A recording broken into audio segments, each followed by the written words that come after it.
പ്രിയപ്പെട്ടവരെ, യേശുക്രിസ്തുവിന്റെ നാമത്തിൽ നിങ്ങൾക്കെന്റെ സ്നേഹം നിറഞ്ഞ ആശംസകൾ. നന്നായിരിക്കുന്നുവോ, സന്തോഷമായിരിക്കുന്നുവോ? കർത്താവിൽ എപ്പോഴും സന്തോഷിക്കുവിൻ. യേശു നിങ്ങളുടെ കൂടെയുണ്ട്. യേശുവോടൊത്ത് നടക്കുന്നതൊരു വലിയ ഭാഗ്യമല്ലേ? യേശു ഇന്ന് തരുന്ന വാഗ്ദത്തം എന്താണെന്നറിയണ്ടേ? 26-ാം സങ്കീർത്തനം 1-ാം വാക്യത്തിൽ, ഞാൻ യഹോവയിൽ ആശ്രയിക്കുന്നു, അതുകൊണ്ട് ഞാൻ ഇളകുകയില്ല എന്നൊരു ഭക്തൻ പറയുന്നു. നിങ്ങൾ ഇളകിയിരിക്കുകയാണോ? ചിലപ്പോൾ രോഗം ബാധിച്ച് ബലഹീനരായിരിക്കുമ്പോൾ നടക്കാനാവാതെ ഇളകിപ്പോകാറുണ്ടല്ലേ? അപ്പോൾ ചോദിക്കും, എന്താ കാലുറയ്ക്കുന്നില്ലല്ലോ, വയസ്സായവരെ പോലെ ഇളക്കുന്നല്ലോ എന്ന്. രോഗം ബാധിച്ച് ബലഹീനരാകുമ്പോൾ അത് നമുക്ക് അനുഭവപ്പെടും. ചിലര് മദ്യപിച്ച് ചാഞ്ചാടി നടക്കും. അതിനാൽ കുടിച്ചിട്ട് ചാഞ്ചാടും പോലെ നടക്കുന്നല്ലോ എന്ന് ചോദിക്കാറുണ്ട്. പാപവും ഒരാളെ ചാഞ്ചാട്ടത്തിനിരയാക്കും. അഥവാ വയസ്സായാലോ ഒരു രോഗം ബാധിച്ചാലോ ശരീരം ബലഹീനമായി ചാഞ്ചാട്ടം ഉണ്ടാകും.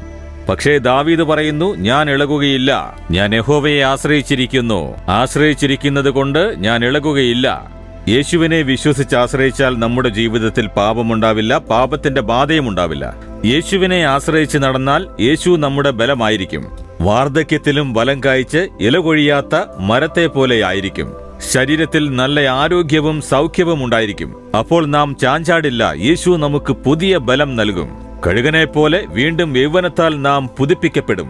അതിന് യേശുവിനായി കാത്തിരിക്കണം, യേശുവിനെ വിശ്വസിച്ചിരിക്കണം. വേദപുസ്തകം ധ്യാനിച്ച് ക്രിസ്തുവിൽ ബലം പ്രാപിക്കുകയാണെങ്കിൽ നിങ്ങൾ ചാഞ്ചാടുകയില്ല. ചാഞ്ചാടുന്നത് പോലെ തോന്നുന്നുണ്ടോ? ഇന്ന് പറയൂ, ഞാൻ യേശുവിനെ വിശ്വസിക്കുന്നു, ഞാൻ ചാഞ്ചാടുകയില്ല. ഒന്നും എന്നെ ചാഞ്ചാട്ടത്തിന് അനുവദിക്കില്ല. ഞാൻ ഉറച്ചു നിൽക്കും, ഉറച്ചു നടക്കും. നിങ്ങളുടെ നടത്തവും നിങ്ങളുടെ ജീവിതവും ഇളകുകയില്ല.